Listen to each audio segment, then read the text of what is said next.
네, 안녕하세요. 반갑습니다. 오늘 다원시스 기업에 대해서 살펴보도록 하겠습니다. 21년 결산 재무제표를 중심으로 기업을 들여다보고요. 기업이 이제 어떤 기업인지 이해를 하시는 데 도움이 되기를 바랍니다. 먼저 21년 결산 기준 다원시스 총 자산은 6,765억 원이죠. 보시는 것처럼 매출 채권이 33%를 차지하면서 가장 비중이 많습니다. 다음은 이제 유형자산 28% 순이고요. 매출채권 비중이 높았으니 매출채권에 대한 세부 내역을 살펴보면 보시는 것처럼 매출채권 YY 64% 증가했습니다. 지금 대손 충당금 설정 비율을 보시게 되면 지난 사업년도 대비 1.9%에서 오히려 1.6%로 다소 줄어드는 모습도 나타났고요. 특히 이제 매출액 증감률과 비교를 해보시면 지난 3, 4업년도 비슷한 간극으로 매출채권 증가액이 지금 형성되고 있다는 것을 확인하실 수가 있습니다. 지금 보시는 것처럼 매출채권 회전율이 1.7회를 보이고 있죠. 지금 일반적인 수치보다 낮은 결과가 나왔고요. 매출채권 회전율이 3 이하는 보통 매출채권 관리에 부담이 있을 것으로 평가를 합니다. 위 매출액 증가율 그래프와 함께 비교를 해보면 2019년, 2021년 사이 매출액 증가율보다 매출 채권 증가율이 다소 높게 형성되어 있는 맥락과 같은 부분이라고 볼 수가 있고요. 회수 기간을 계산해 보면 214.7일이 나오죠. 다소 높은 회수 기간을 보이고 있는데요. 지금 매출 채권이 현금화되는 일자가 매우 늦기 때문에 자금 회수에 다소 부담이 있지 않을까 그렇게 보여지고 있습니다. 다만 21년 매출 채권의 주요 거래처 확인해 보시면 한국철도공사, 서울교통공사 등이 대부분이고요. 즉 현금 회수 가능성은 매우 높다 이렇게 볼 수가 있겠죠. 더불어서 위에서 살펴봤던 지금 매출채권 대손 충당금도 이렇게 낮게 설정되어 있는 원인이 됩니다. 다음은 부채입니다. 총 4,082억 원이고요. 이 중 유동부채가 43%를 차지하면서 가장 많은 비중을 보이고 있습니다. 기타 유동부채를 제외하고는 기업의 이제 주요 부채는 차입금 위주로 이렇게 구성이 되었습니다.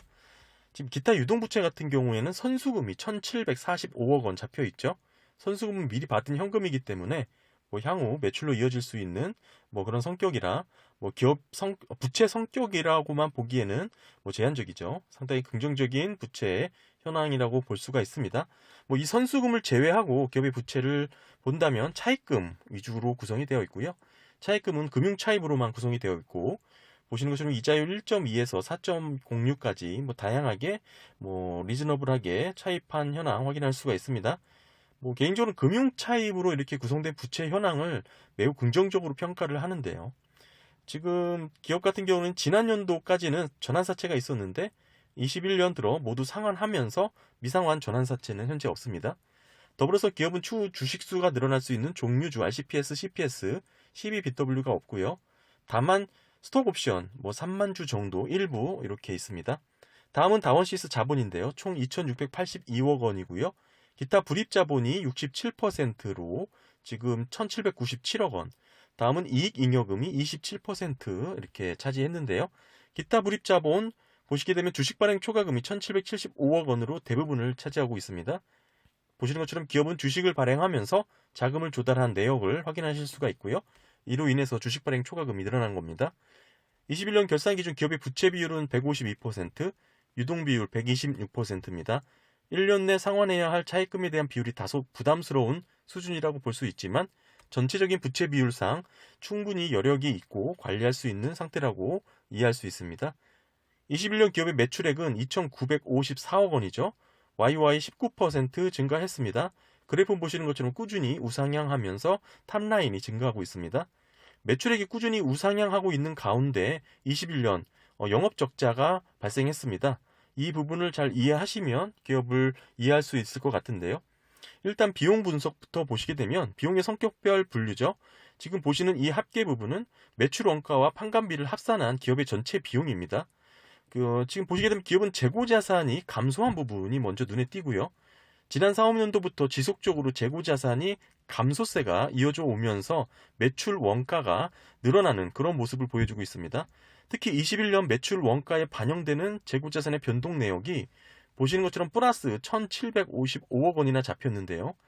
이 말은 기초 대비 기말 재고가 감소한 것을 의미하고요. 즉 21년 생산한 제품보다 더 많이 판매한 것이라고 이해할 수 있습니다. 이는 곧 매출 원가 상승 영향을 받게 될 것이고, 이런 매출 원가가 늘어났다, 증가했기 때문에 당연히 영업이익이 줄어들 수밖에 없습니다. 코로나로 인해서 생산, 입고, 지연 등이 이제 원인이 될 수 있을 것 같고요. 기타 뒷부분에서 계속 이 원인을 살펴보겠습니다. 일반적으로는 매출액이 증가하는 만큼 재고자산이 늘어야 하는 게 자연스러운 결과입니다. 하지만 보시는 것처럼 기업은 매출액이 증가했음에도 불구하고 재고자산이 상당히 유의미하게 소진되고 빠르게 소진되고 있는 모습을 확인하였기에 이로 인해서 매출 원가가 증가한 것입니다. 더불어서 영업이익이 감소하고 이렇게 이어진 부분인데요. 재고자산이 줄면 영업이익이 감소하는 내용에 대해서 궁금하신 분들은 위의 영상을 참고하시면 도움이 되실 겁니다. 계속해서 보시면 21년 재고자산 회전율이 7.8회까지 올라갔죠.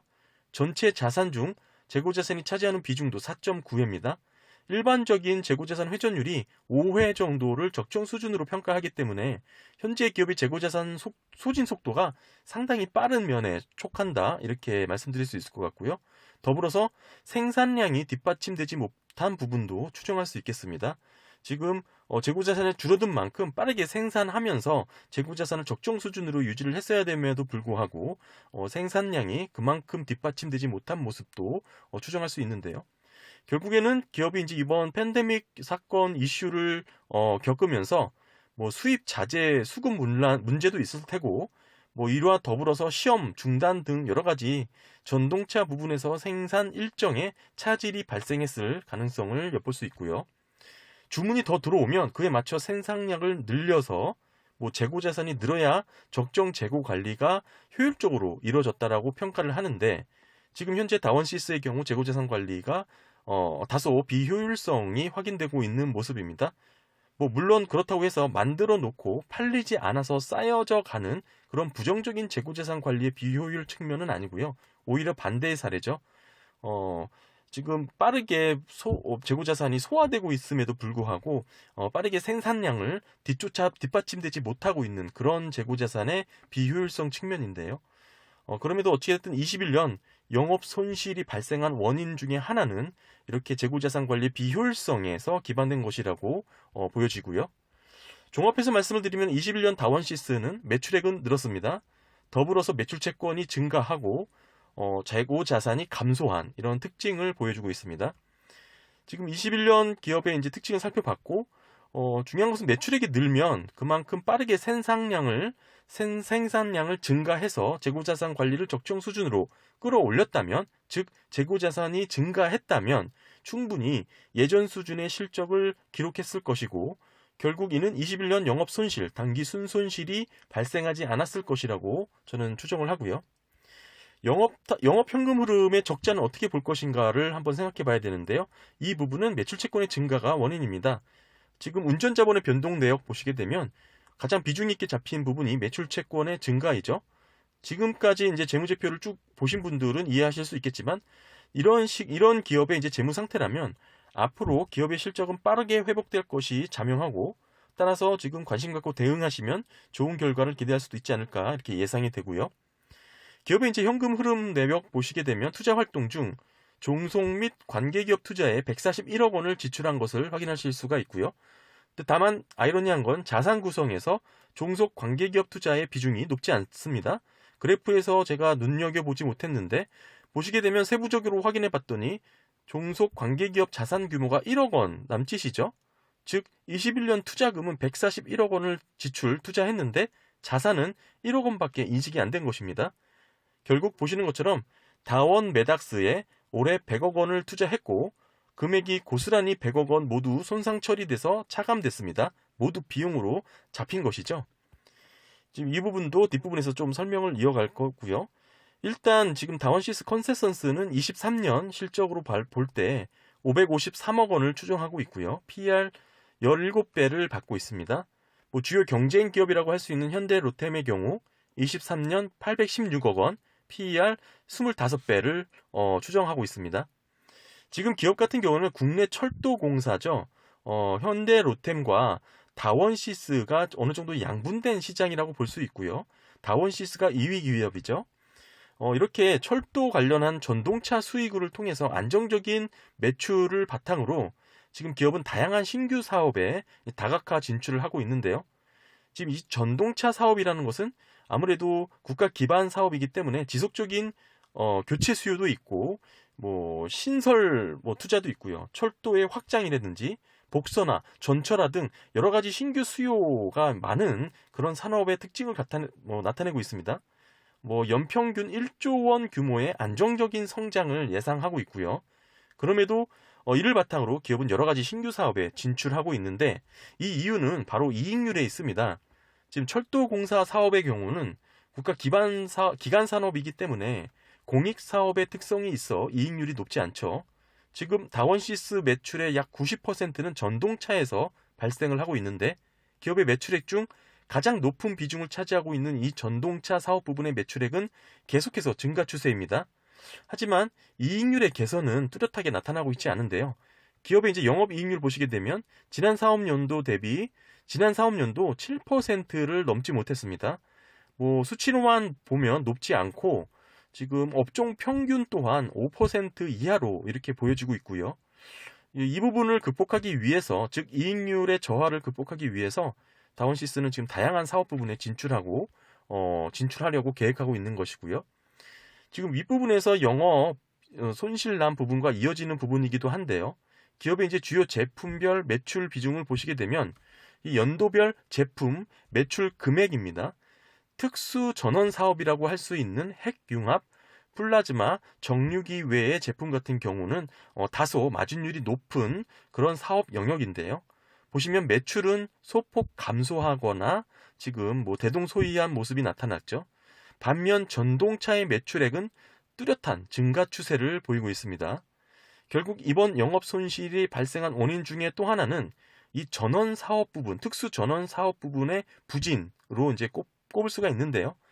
마진율이 높은 사업 부분이 이제 부진이 나타났기 때문에 전체적인 영업 손실이 더 깊어지지 않았나 이렇게 보고 있습니다.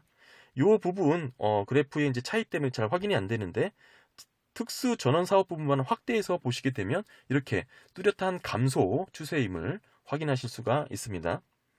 사업 부분별 수주 현황을 보시게 되면 지금 핵융합, 플라즈마 전동차 등 주요 이제 수주 잔액이 전동차에 집중된 것을 확인하실 수가 있죠. 즉 당분간 전동차 위주의 매출 증가 추이는 지속될 것으로 보이고 있고요.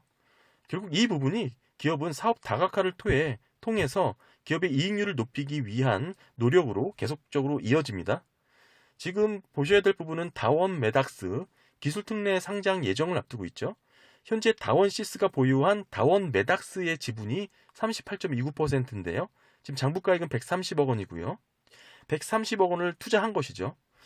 지금 기술특례 상장할 예정이고 지금 보시게 되면 의료기기 사업 진출에 속도가 날 것으로 이렇게 기대를 하고 있습니다. 지금 난치암, 악성 뇌종양 등의 이제 치료 설비 사업을 목적으로 이렇게 다원 메닥스를 설립했는데 물론 바이오 기업처럼 대부분 자본 잠식 상태입니다. 결국 다원시스가 계속해서 출자를 하며 비용 처리를 하고 있는 실정이고요. 위에서 봤듯이 결국 다원 메닥스는 자본 잠식 상태이니까 지금 현재 21년 다원시스는 지분율만큼 손상 처리가 이루어졌습니다. 21년 비용 처리가 되었고요. 앞으로도 이제 다원 메닥스가 상용화 될 때까지 지속적인 투자가 이루어질 수 있다는 점은 아셔야 될 것 같고요. IPO가 늦어질 경우 계속 이렇게 지속적인 투자가 불가피할 것으로 보여집니다. 또 하나 다원시스가 신사업으로 계획하고 있는 부분은 이 반도체 세정 장비입니다. 반도체 디스플레이에 들어가는 특수 전원 장치 개발도 하고 있고요. 지금 이 부분은 유상증자를 통해서 보시는 것처럼 캐펙스 시설 확대를 하고 있는 부분이기도 한데요. OLED라든지 지금 패널 제조 과정에서 지금 새로운 방식의 세정 장비를 개발하는 겁니다. 지금 이런 부분 같은 경우는 사실은 후발 업체잖아요. 주요 반도체 장비 회사들은 이미 전원 장치라든지 세정 장비를 사용하고 있기 때문에 다원시스가 이 개발하고 있는 장비 같은 경우 압도적인 성과를 보여주지 않는다면 대체되기가 사실 조금 버거운 측면이 있고요. 특히 이제 반도체라는 전방 산업, OLED라는 디스플레이 전방 산업의 흐름에 빠르게 대응해야 지금 그나마 과감한 설비 투자에 대한 자금 회수가 빨라질 텐데, 지금 뭐 OLED 시장이라든지 반도체 시장 같은 경우도 결국에는 이 삼성전자의 영향력에서 벗어나기가 쉽지 않을 텐데요. 이 부분이 이제 추가 제조 설비 구축이라든지 검사 설비 장비 확대 계획이라든지 곧 이 부분이 지속적으로 빠르게 수익성이 잡히지 않는다면 아무래도 지금 구축 설비라든지 불투명한 그런 회수의 기간이 길어질 수 있다라는 우려도 뭐 있는 게 사실이고요. 지난 연도에는 삼성전자가 지분 투자 관련해서 보도가 나기도 했는데, 사실 이 부분은 제가 정확한 공시 자료를 확인하진 못했습니다. 뭐 삼성전자 사업 보고서를 통해서 타법인 출자 현황에서도 찾아봤지만 뭐 다원시스에 투자한 금액은 찾아보지 못했고요. 뭐 혹시 삼성전자가 투자한 펀드 형태로 다원시스에 투자가 된 건지까지는 모르겠습니다. 뭐 기업에 대해서 좀 종합적으로 안내 말씀을 좀 드리면, 다원시스는 안정적이고 꾸준한 수익을 창출하는 사업 영역이 있죠. 바로 철도 전동차 사업 부분입니다. 매출액 증가 추이가 지속되고 있고요. 다만 이 전동차 사업 부분이 마진율이 높지 않아서 기업 같은 경우에는 특수 전원 사업 부분에 대해서 강점을 보이고 있는데, 지금 21년 특수 전원 사업 부분의 영업이익이 감소하고 있는 모습이 나타났고요. 뭐 매출이라든지 실적 자체가 조금 특수 전원 사업이 줄어드는 모습이 나타났죠. 부진한 모습이 나타났습니다. 뭐 이를 뭐 상회하기 위해서 기업은 이제 이익률을 높이기 위해 사업 다각화에 집중하고 있는데, 지금 당장 가시적인 성과를 기대할 수 있는 건 다원 메닥스의 IPO죠. 기술성 평가 A등급을 받으면서 분위기가 지금 좋게 흘러가고 있는데요. 다만 최근 공모주 시장 분위기가 바이오 기업들에게 대해 높은 밸류를 줄 수 있을지는 또 다른 차원이기 때문에 이 부분도 잘 지켜보셔야 될 것 같습니다. 다만 다원시스 현재 기업 가치 밸류로만 본다면 지금 다원 메닥스 IPO를 앞두고 있는 다원 메닥스와 반도체 장비 개발에 대한 업사이드는 받고 있지 못한 것으로 보여지고요. 지금 다원시스의 사업 부분 특성에 의해서 주가는 하방 경직성이 강하게 작용되고 있다라고 볼 수 있습니다. 즉 어느 정도 주가선 방향에서 잘 빠지지 않는 그런 모습을 확인할 수가 있고요. 즉 가시적으로 빠르게 주가 모멘텀을 기대할 수 있는 것은 다원 메닥스 IPO인데요. 지금 공모주 성과를 긍정적으로 기대하신다면 다원시스 지금부터 관심을 갖고 대응하시면 좋을 것 같다 생각하고 있습니다. 오늘 간단하게 다원시스에 대해서, 기업에 대해서 살펴봤습니다. 기업이 궁금하신 분들에게 도움이 되셨길 바랍니다. 감사합니다.